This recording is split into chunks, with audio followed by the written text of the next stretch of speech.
Bienvenidos. Mi nombre es Carla Maribel Cabrera. Yo hablaré sobre el tema de las redes sociales. Son plataformas digitales formadas por comunidades de individuos con intereses, actividades o relaciones en común, permitiéndonos el contacto entre personas, ya que son el medio para comunicarse e intercambiar información. No es necesario que los usuarios se tengan que conocer antes de entrar en contacto, sino que pueden hacerlo a través de una red social.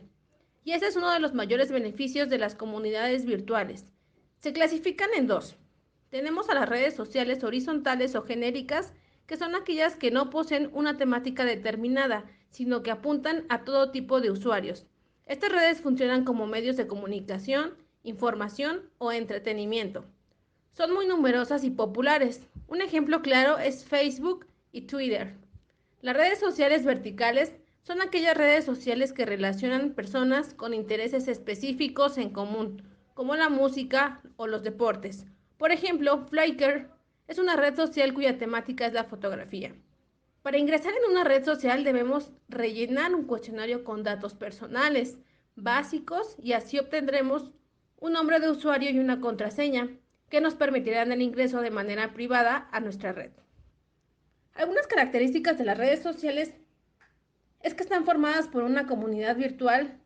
Son comunidades masivas que se extienden a lo largo del planeta y pueden ser utilizadas desde computadoras, tablets o dispositivos móviles. Son de acceso gratuito, aunque muchas de ellas ofrecen mayores funcionalidades a cambio de un pago. Brindan información en tiempo real y nos permiten a cada usuario crear un perfil dentro de la red. Las ventajas de las redes sociales: la socialización, trabajo, información y comunicación. Dentro de las desventajas encontramos la invasión de la privacidad, obteniendo información confidencial de los usuarios. Las adicciones se hacen presentes y se pueden convertir en ciberacoso.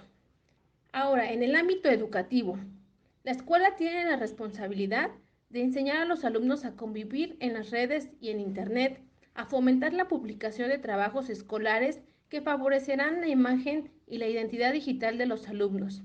Enseñar a respetar el trabajo de los demás, no copiando y aprendiendo a utilizar solo las páginas que tienen licencia de uso, citando siempre las fuentes originales. Fomentar el trabajo en equipo colaborando con otros mediante redes. Crear un autoaprendizaje enseñando a establecer las conexiones necesarias con las personas apropiadas.